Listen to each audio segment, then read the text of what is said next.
Hello, everyone, and thank you for joining our event. My name is Ahmed Mohammed. I'm the Manager of Civic Engagement and Public Education at the New Pride Agenda. We have a very interesting and lively discussion, hopefully for you all today. So before we allow folks to take it away, I just want to set some housekeeping rules.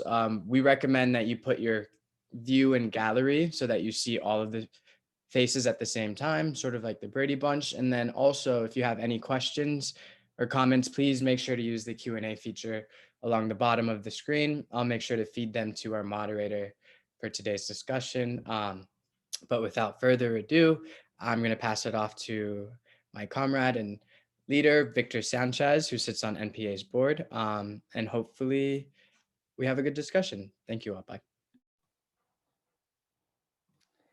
Thanks, Ahmed.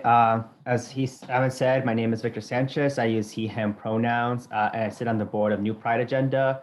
And also in Rochester, I'm on the advisory committee for the LGBTQ political caucus. So I'm excited for this conversation.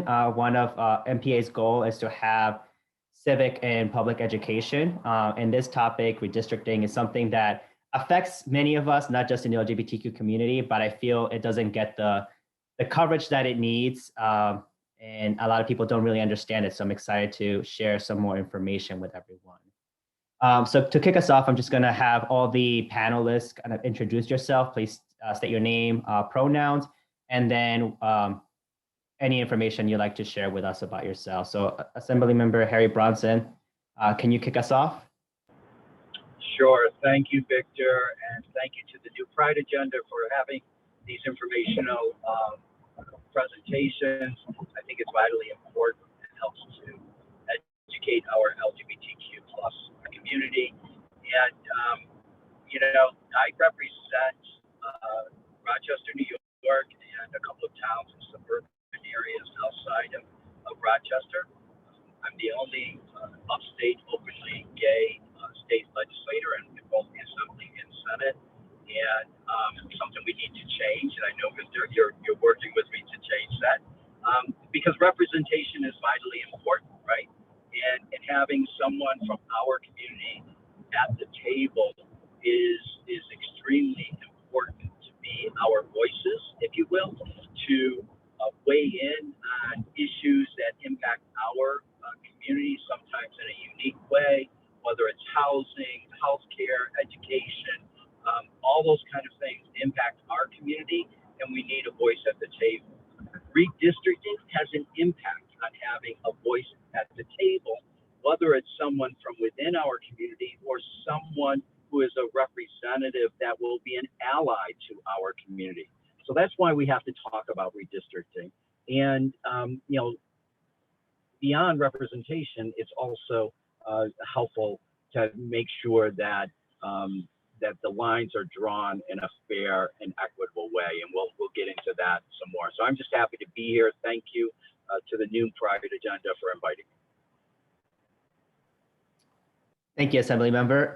Greg Rabb is a political scientist in Western New York. Welcome, Greg. Yeah, thank you, Victor. I appreciate the opportunity to be here. I'm professor of political science and have been for 35 years at Jamestown Community College, the first community college in New York State, as well as an adjunct professor of political science and public administration up at Buffalo State. I'm openly gay. I teach the Beyond the Binary course as well as the gay politics course at Buff State. I also was the first openly gay elected official in Chautauqua County, having served as president of our city council for 10 years. And at one point also served as the Democratic Party chair and vice chair, and am a member of Stonewall Democrats of Western New York and have been an advocate for a very long time. I'm approaching my 70th birthday. So not only do I know I've been an advocate for a very long time, but we have made so much progress that for me, as now becoming an old guy, this is really exciting. So I'm glad we're still going to keep moving along. And I think this effort certainly takes us in that direction. One of my concerns always is, being way upstate, if you will, the westernmost county in New York State, and also my concern with rural issues, because we are, Jamestown right now, I haven't seen the new census figures, but at 35,000, we're the biggest city in our congressional district. So we're talking small cities and rural concerns. So I'm thankful that you brought me in on this. Yeah, thank you for joining us. Look forward to getting your voice in this matter. And then last but not least, we have Michael Lee, who's a redistricting expert from the Brennan Center for Justice. Thank you for joining us. Yeah, thank you, Victor, for having me here. As Victor said, my name is Michael Lee. I work at the Brennan Center for Justice at NYU School of Law in New York. Although I'm right now up in the Mohawk Valley at our house up here, and so in the neighborhood, as it were. And so, the Brennan Center works on a number of issues, but redistricting has always been sort of one of the important ones for us, because we want to make sure that the process is fair, transparent, and results in maps that are representative of the population. John Adams, way back at the founding of the country, said that state legislatures and Congress should be an exact portrait, a miniature of the people as a whole. And that's a nice synopsis of what you should have. Like, all of the people of your interest are being discussed in Albany or in Washington, you should be at the table. And what we want to make sure is that everyone is at the table, in every sort of way, and then that the people who get elected sort of like look like us. And so that is a big goal of ours. So I'm happy to be here, and I'll hand it back to Victor. Great. Actually, I'm going to start off with you, Michael. Can you just level set us and give us explain a little bit of what redistricting is and how does that relate to the census? Oh, that's a great foundational question. So every 10 years, states around the country and local governments redraw the boundaries of electoral districts after the census, which takes place in the year ending in 0. And they do that to make sure that the population of districts are equally populated as required by the Constitution, but also on top of that, to make sure that the districts comply with the other requirements of the law, such as the Voting Rights Act and any other rules that might be written into state or local law. Unfortunately, it also can be an opportunity for shenanigans. People can use the redistricting process to target political enemies or opponents, or try to gain an outsized advantage for one party over the other. And we see that occurring, in a lot of places, including like, in New York, where the Senate map has historically been gerrymandered to produce a Republican majority in the state Senate. Despite the fact that New York is not a very Republican state overall. This was part of a longstanding gentleman's agreement, and Democrats did win a majority and now a supermajority, but it took sort of a lot of work, given that the natural political lean of New York. So redistricting can be an opportunity for shenanigans, but done right, it can be an opportunity to make sure that districts look like the state as a whole. This year will be a little bit different than some other cycles, because the census data has been delayed because of the pandemic, and so it won't come out now till the middle of August. And so there will be a rushed process to draw maps, at least for the legislature, for Congress. Not as much as in some states, but it will be a rushed process, and so a little bit different. And New York also will be using a very different political system to draw maps this time. And I don't know if you want me to talk about that now, or to maybe just say a couple words. Or yeah, you actually started to go into our next question, which okay. I'll start off with you, which is exactly that is, how does that work in New York State, and what is the impact on the congressional and statewide representation in New York? And I'll start off with Michael, and then Assembly Member Harry Bronson and Greg, feel free to jump in. Sure. So, we've gotten some census numbers so far. We've gotten the total population of New York State, and we know how many congressional seats New York will have. New York ended up losing 1 congressional seat. It was widely expected to lose 2, but it ended up losing just 1, and it came within 83 people of not losing any, which is really a testament to the work that a lot of groups put in to try to get people to participate in the census and make sure that everyone was counted. But New York did lose a seat, and so that will factor into the redrawing of districts. And a lot of the districts, particularly upstate, are significantly underpopulated, right? And so like, they'll have to be combined in new ways. The maps will be drawn this time by an advisory commission, which, consisting of 4 people appointed by Democratic leaders in the legislature, 4 people appointed by the Republican leaders, and they picked 2 additional members who were not Democrats or Republicans. To pass a map, it requires 7 people. So if you do the math, you have to at least get 1 Republican on board to pass a map, assuming that the Democrats and the independents are aligned. That is a new process. But then after that happens, the maps go to the legislature, and the legislature has to approve. If the legislature does not approve 2 maps in a row, then it can draw its own map. And so, it's a new amendment. It's a brand new process, and we'll see how it works. It's designed to make the process a little bit more open. But it's as many things in New York, it is a little bit complicated. So like New York does not oftentimes do things like the simple way. It oftentimes does to do it a little bit more complicated. So a brand new process, a lot of optimism around it, but it also is brand new. Assembly member, do you have anything to add to that? Yeah, so that new process has not been tested. It was put in place in 2011 as part of a compromise. There's been, we're in the middle of making some adjustments, but as Michael indicated, what the idea was, some people called it, have nonpartisan lines drawn. I don't believe it's nonpartisan, and it's not because the appointments are partisan, with Democrats appointing and Republicans appointing. The voting, the number you need requires it to be at least bipartisan to get to the legislature. As I understand it, the legislature will have to approve whatever maps are recommended by the independent commission. However, they get 2 bites at the apple, so they can submit them. Technically, we can't amend their submissions. I think in practice, we could make suggestions when we send it back if it gets voted down, and then they get a second try. If the second proposal from the commission is not accepted by the legislature, then it goes back to the old system where the legislature itself draws the lines, which I find to be extremely problematic because it then, the shenanigans, as Michael, I think, indicated, come into play. We have examples of them across the state, including my own district, but not since I was in office. It was gerrymandered 2 assembly members ago to get a conservative Democrat to get more of the city so that he could get reelected with the Democrat votes from the city. At any rate, I am optimistic about this. I do believe the political pressure is such that, if these lines come to the legislature and they're reasonable from a representative standpoint, and we don't see that there's any violation of constitutional requirements, that neighborhoods are kept together and things of that nature, I think we're going to be very hard pressed as elected officials to vote those lines down.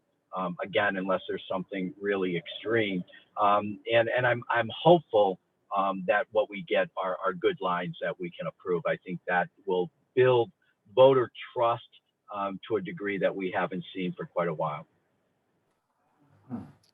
Thank you. And I just want to just clarify something and make sure that I'm understanding correctly. That this is going. Michael mentioned that we're going to lose a congressional seat for New York State. What impact would it have on the Assembly district and Senate districts, if any? Are those also in potential to be redrawn, or are those to remain as they are? No, we'll be redrawing our lines as we do every 10 years. I don't think the loss of the congressional, and Michael probably knows this better than I do, I don't think it directly impacts what happens with the state lines. But it is the legislature's responsibility to draw the congressional lines, which, that's going to be done in a new fashion this year. And so we'll see where those population losses were and what comes out of the commission as far as the congressional lines are concerned. Michael, Greg, do you have anything else to add before I move on to the next questions, which is getting a little bit more into political conversation. Yeah, I don't have a comment about the process. I just have a comment, and maybe this is going to be coming up in another question with my particular district. Some of you, or if not all of you, probably know that 23 is the second largest congressional district in all of New York State, only to be exceeded by the one way up in the Adirondacks. And it's, of course, because of low population density and continued loss of population, as this part of the state has not just stagnated, quite frankly, despite everyone's best efforts, it continues somewhat to decline. And having been involved in congressional campaigns, I've lost track of how many, trying to elect a Democrat in this giant district is a nightmare, because to go from one end to the other already is just time consuming and money consuming, and then trying to organize LGBTQ voters in this huge district that is so different, even though it's predominantly rural. But we just have a tough time, and we've made valiant efforts, but never, and we got close a couple of times, but never could quite get over the hump. So one of my concerns, and maybe you'll get into this later, one is that 23, the new 23 looks even bigger, and I don't know how we're going to manage that. I think the LGBTQ voice is going to get lost. And then also on that map, it appeared to me, and I could be wrong, when Assemblyman Bronson brought up dividing neighborhoods, and I think that's important. It looked to me like that new map divided what in a rural, predominantly rural county we would call the neighborhood. It looks like it's splitting my county in half and putting Dunkirk in with Buffalo and us in the 23. And I think, if the commission were listening to me, I would say, well, think of neighborhoods as a broader concept than inner city. It's counties where, we think in terms of county here. We've already got an issue, and I hate to see us split in two. That would just be very difficult for us to manage.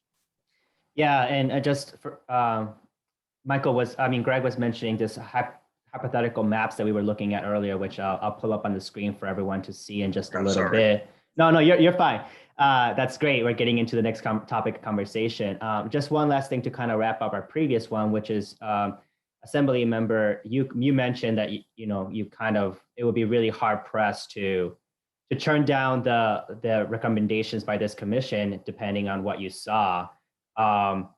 And I guess I would just ask, is there, the Democrats right now have a supermajority in both chambers, and how does that impact potentially what you may see come from this independent commission, as far as making sure that that representation does remain as the way that it is? If you have any comments or anything more to add on that. Yeah, I think that with the independent commission, you're going to see the writing, if you will, of the lines. So in my district, in the Assembly district, I wish I had given it to you ahead of time. You could show it to the viewers. And I mean, it's two large suburb rural towns, and then literally grabs a section of the city, which is where I live, and then loops around the eastern part of the city. In certain parts, it's merely a block wide, and then goes up and grabs a whole section of the northern part of the city. There's 3 assembly members who represent the city of Rochester. And it really should, if you're not going to be splitting up neighborhoods and, keeping commonality with folks in the assembly district, it really should be, like I would probably get the southeast, southwest part of the city. One of my colleagues would get the northeast, northwest, and then a third colleague would get, center city. And, my expectation is that's probably how it's going to come out. It'll be interesting to see. So that's an example on the assembly side. The Senate side, they're gerrymandered districts all through the state. And Michael made reference to this so that the Senate Republicans could keep the majority. Ultimately, the population numbers of people registered as Democrats was just too much for them to continue to overcome. But I would expect that through the independent commission, you're going to see a lot of those Senate districts, instead of, weaving through areas, kind of what Greg was just saying with his congressional 23rd proposed seat. Instead of cutting up counties and things of that nature, there's going to be a lot more of bringing the communities together through those lines. And so I think the Senate lines are going to look very different after this redistricting process. And I don't know, Michael may have a better sense of that than I do. No, I think that's right. I mean, I think, there are a number of changes in the law. The way that the gerrymander occurred in 2011 is that all of the districts, the Senate districts upstate, were underpopulated, and the districts around the city and on Long Island were overpopulated, right? So, so redistricting law permits you like a deviation. Like you don't have to be exact. There's a little bit of flex around that just to allow for good things like keeping towns together or keeping counties whole. But you could also use the deviation for dastardly purposes, which lawmakers did, and so the districts upstate are underpopulated, the districts downstate are overpopulated, and that sort of enabled you to get to but now the new law is that that requires much stricter population equality between the districts, and if there is a deviation, the legislature and the commission have to explain why they have that deviation. They have to say, like, there's a deviation because we're keeping this county together or something like that. And so they have to put it in writing. And so there's a little bit more of a check there. Another change is that there's an amendment that New Yorkers will be voting on this November that will fix the size of the Senate at 63 members. The Senate actually does not have a fixed number of members. And so last decade, they added a member upstate, even though upstate was not very populated, to help Republicans. And so now the Senate, if this amendment in November passes, will be fixed at 63 members for, until the amendment, I guess, gets repealed or changed, but basically forever. And so, those will help make for a fairer process, I think. And, like a lot of things in New York, the last map was drawn by the proverbial 3 men in a room. And, the new map at least will go through a much more open process. And so hopefully it will, there will be a little bit less of sort of the deal cutting there. Great. So I think it'll be helpful for us to kind of show the current congressional map and then a hypothetical one, just to kind of go a little bit more into the discussion that Greg brought up about how that could impact our organizing, especially within the LGBTQ community and those underserved communities. So this is the current congressional district. And as Greg pointed out, the 23 is a very large area to cover already. And here we have 25, which is the Monroe County, Rochester area congressional district. And if we could go into the hypothetical map. So this is what one of the hypothetical maps that was proposed, or that some people are looking at. As you can see, 23 also gets a lot bigger.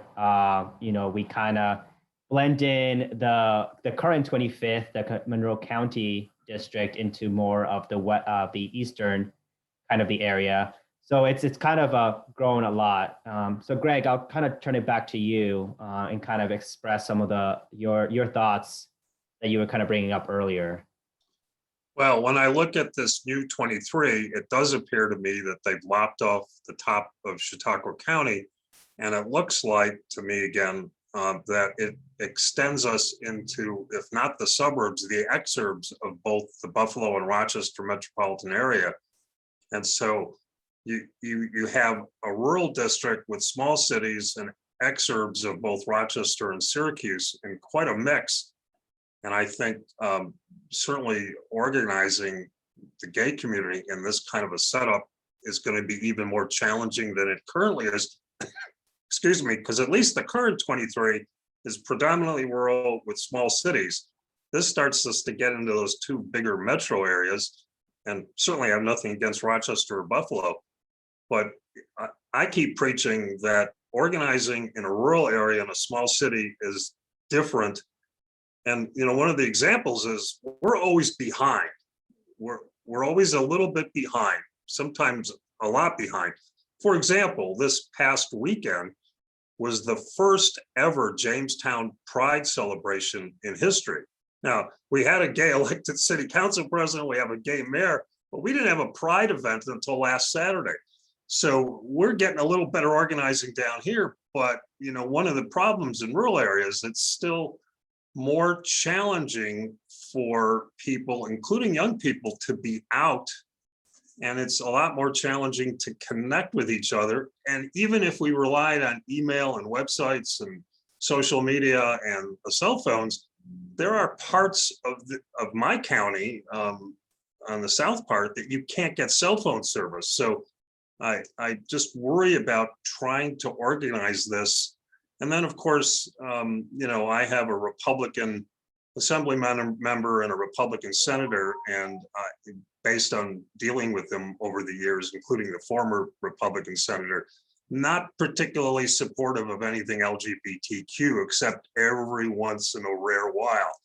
So we're still fighting the battle of letting people know that we're here and that we have issues and people should be concerned about it.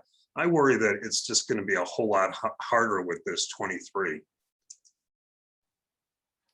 Yeah, I definitely. When I look at this, and I think about just my current congressman, who's very LGBTQ friendly, and then as we start to go into some more rural areas, is how does that impact who's going to be representing us, and especially as Assembly Member Harry Bronson said, he's the only openly gay person in the state legislature. So if we start to, bring in some of the more rural areas, how would that impact the representation overall? And how does that impact the LGBTQ community or marginalized communities in general? Assembly Member, I don't know if you have anything to add to this, any thoughts? Well, I really concur with Greg and his comments about organizing our community and then having representation that's supportive. I work with his senator and his assembly member, so I know exactly what he's saying there. But I'm looking at this map, and it really, our assembly member Joe Morelli, who, as you indicated, Victor, is very supportive of our community. He's come a long way over the last couple of decades. But now his district is going to be similar to what it was, I think, 20 years ago when Louise Slaughter was in office, where there's a portion of Monroe and then it follows the northern border and then grabs a portion of Niagara Falls area. And, it just doesn't make sense to me. The areas are very different. The Finger Lakes region, which Rochester identifies with, is very different than how Buffalo identifies and Niagara Falls identifies as Western New Yorkers. And so, and it looks like in an effort to get the population that 23 needed, they've cut into 25 and to some degree 24. So, I think it's problematic just from the regular standards of the way lines should be drawn. But I also think it's problematic from our community standpoint because, Greg identified how hard it is to organize, in the rural area and bring people together. And I'm sure the new Pride agenda, wanting to have a presence in upstate New York, I'm sure you've identified, the barriers to trying to organize Rochester and the barriers to try to organize Buffalo if you keep them as monolithic, because they're not. And so these congressional lines, I think, create a problem from our organizing standpoint, as well as that manifesting itself into what kind of representation can we get through these lines. Michael, before I move on, I want to see if you have any thoughts to this potential map. Well, it's an interesting map, and I think people need to, when they engage with maps, need to understand that there will have to be some changes to districts because the districts are underpopulated, particularly upstate, and so you have to add people. The question is what people you add, and again, you want to join people who have sort of some commonality. It's not going to be possible because of the population requirements to just have, like, for example, the town you live in be a district, because it doesn't have enough people, but there are choices that will be made as to like which people to join together. Looking at this map, it does seem like this is a very pro-democratic map, like if people want it. So I see like, it looks like Rochester is joined to, carved out of the existing 24. Syracuse is put in 22 along with Utica. So like, the 25th, the 22nd become presumably Democratic districts. And so, those are a couple of pickups. I will say, I do think that there is some potential that, like whatever happens with the legislative maps, we'll see, but there might be some national pressure to gerrymander the congressional map in New York State, because right now Republicans nationwide will control the drawing of 187 congressional districts. Democrats will only control the drawing of 75 potentially. That includes New York's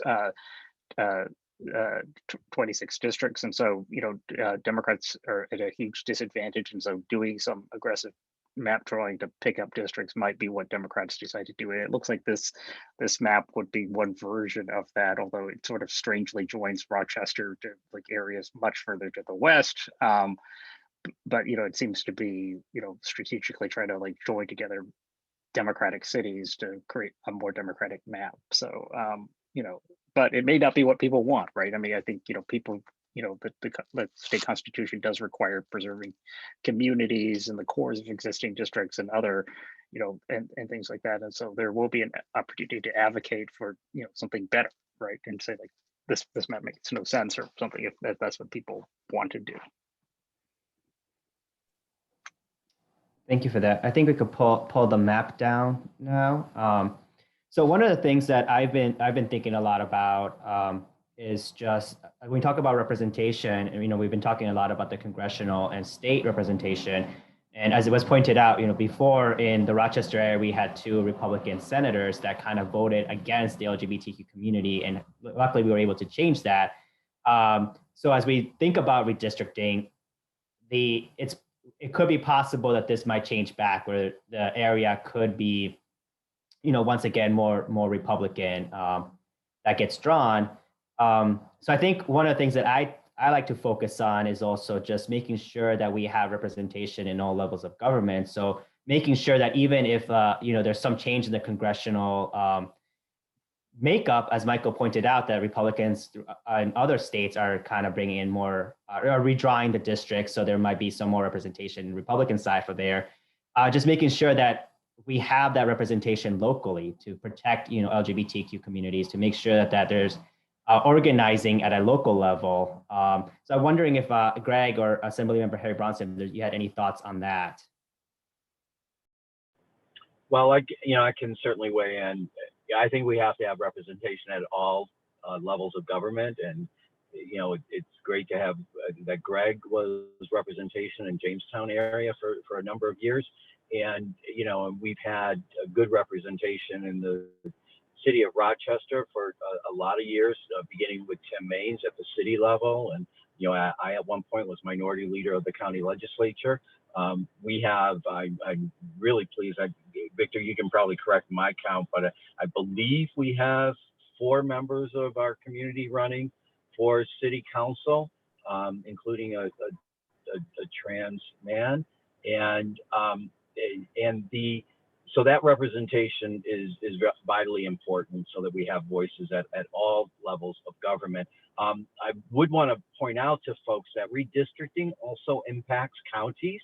So county legislators will be redistricting this coming year as well. I actually have my first meeting on the local county redistricting stuff next week.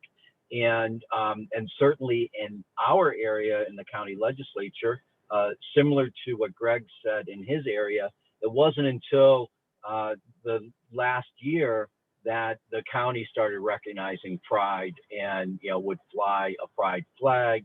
And now we have a county executive who fully embraces the humanity and the dignity of our community.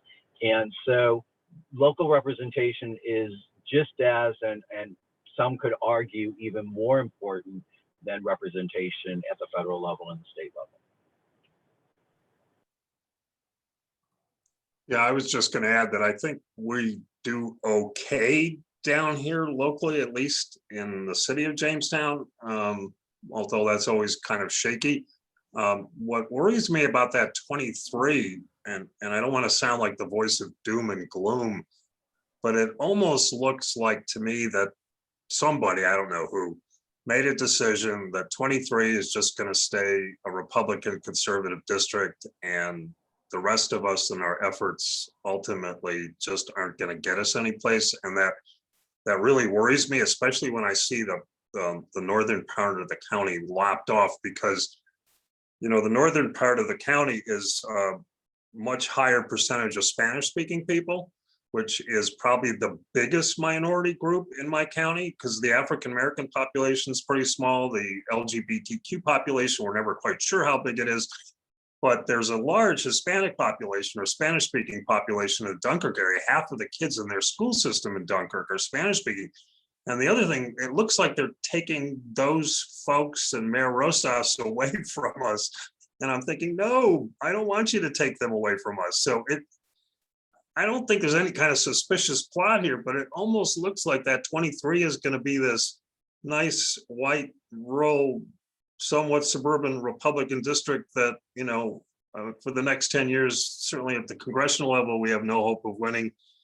And when I look at my assemblyman and my senator, no offense to either one of them, although they're not particularly helpful on these issues, my whole county is represented by a Republican. The Senate district is 3 counties. I mean, so they kept that sort of intact, not completely, but it's almost like both from a Democrat and from a gay perspective, it's almost like the deck is stacked against us and we're somewhat expendable, especially because Congressman Reed is on his way out for all kinds of different reasons.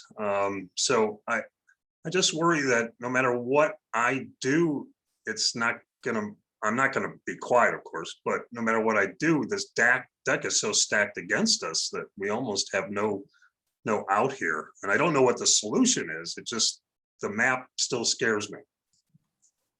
Yeah, I think you brought up 2 really good points there, Greg. One being that we don't know, the count of LGBTQ representation, the population in the different areas.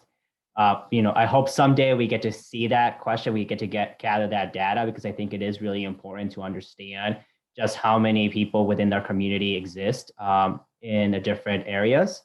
And then the other thing was just about how much power do we as citizens, do we as people have to be able to advocate for what this looks like? And Assembly Member Harry Bronson, I think I'll turn it over to you as far as like what can we do as people, or what are you going to do as in your position as the Assembly to be able to make sure that there is fair representation in these new districts? Well, from counting the numbers of LGBTQ individuals, I actually carry a piece of legislation that would require each agency at the state level to keep track of the number of individuals from our community that they're serving, similar to other demographic information that agencies collect already. That would be on a purely volunteer basis. It wouldn't be numbers that directly translate into the census type numbers, but it would give us a better idea of where are people being served from our community. That would give us a better sense of what the needs are, things of that nature.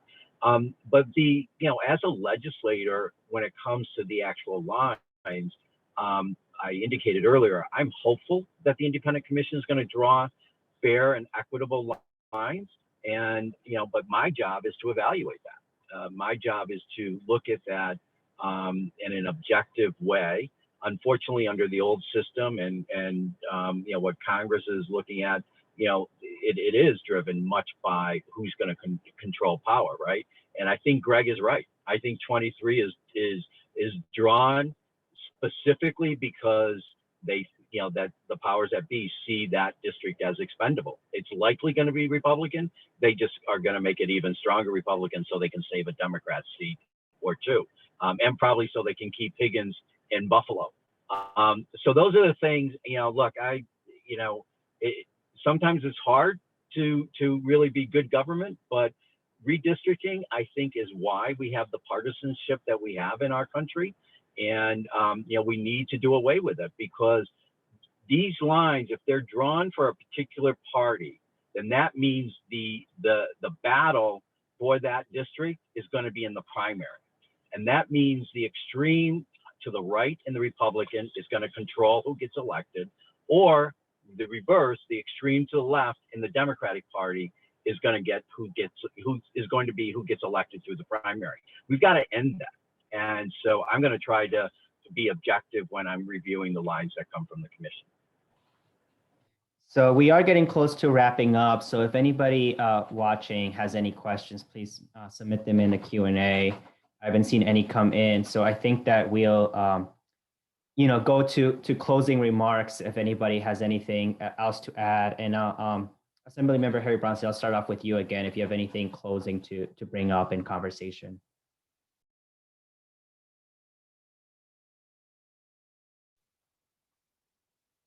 Assembly Member? There we go. Sorry about that. No worries. I'm not as accustomed on Zoom on my cell phone as I'm on the computer. Yeah, I'll just close by this. Again, thanking my friends who are on the panel for their input and this discussion, thanking the new Pride agenda for putting this together. And then, just a call to action. Every citizen, and in particular, LGBTQ+ citizens, you need to monitor this. Monitor it at the state level, what's happening with the congressional lines, as well as in your various counties, and hold your elected officials accountable that what they're drawing isn't driven by party, but it's driven by good government and driven by fairness and equity. So that's my call to action. Thank you. Thank you, Assembly Member. Michael E., any closing remarks? I would just encourage people, echoing what the Assemblyman said, to get involved in the process. There will be a much more extensive process this time around than before. As I said before, like the maps were drawn by 3 men in a room for the legislative maps, and the legislature ran out of time and forgot to pass a congressional map, so a special master drew it. But this time there will be, a chance to comment on preliminary maps and a chance to, comment on, maps after that. And the comments that you make may seem like they're not going anyplace, but they actually are helping to build a record that may be useful in litigation. And, it does influence the process, and there is more opportunity to sort of, have your say, and you would be surprised at like the changes that get made because people come and they organize and they come and say like, hey, it really doesn't make sense to split this town, or it makes no sense to split, to draw the line here. You should draw it to the west rather than the east. And if you have good reasons and you can kind of explain what they are, it actually does influence the process. There will be powerful political considerations behind a lot of this. But it doesn't mean that you can't influence the, if not the map drawer, then a court down the road. So. Thank you for that. And Greg, final thoughts. Yeah, excuse me, allergies. One of the things I wanted to say is just thank you. I've been a loud advocate for so long, I can't remember, that rural areas and small cities like Jamestown need to be heard, not just in the state government or the national government, but within the new Pride agenda and every other group that I've been involved in. So allowing me to be here has meant a lot to me. What I would say is just a couple of things I can add, because I don't want to go on and on, but at one time, we're kind of a pawn down here. At one point, Chautauqua County was part of Brian Higgins' district. And while it caused problems for Brian because he had to drive around a whole lot more, we were thrilled to have him. In fact, my former mayor, even after we lost him, was still calling him for help. And Brian was great. He was helping his adopted county of Chautauqua, and my roots are Buffalo, but although I've been here forever. But the other thing too that I like to point out with this district, this long one that we have now that pushes a little bit up north, people in New York State, and no offense to my friends down in the city, forget that the southern tier is part of the Appalachian Regional Commission and has been since the days of Senator Kennedy.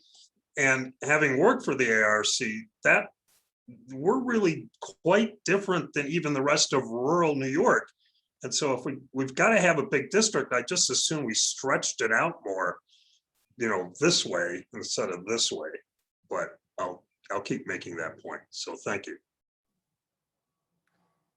Thank you, Greg. At this point, I want to thank all the panelists for joining me. I know I learned a lot. I hope a lot of our attendees learned a lot. And we'll keep this conversation going. And I know New Pride Agenda is going to keep an eye out on this, because as we think about how we are going to impact our community in a statewide level, this is very important to understand how we're going to organize, how we're going to continue this educational efforts and the civic engagement throughout New York State.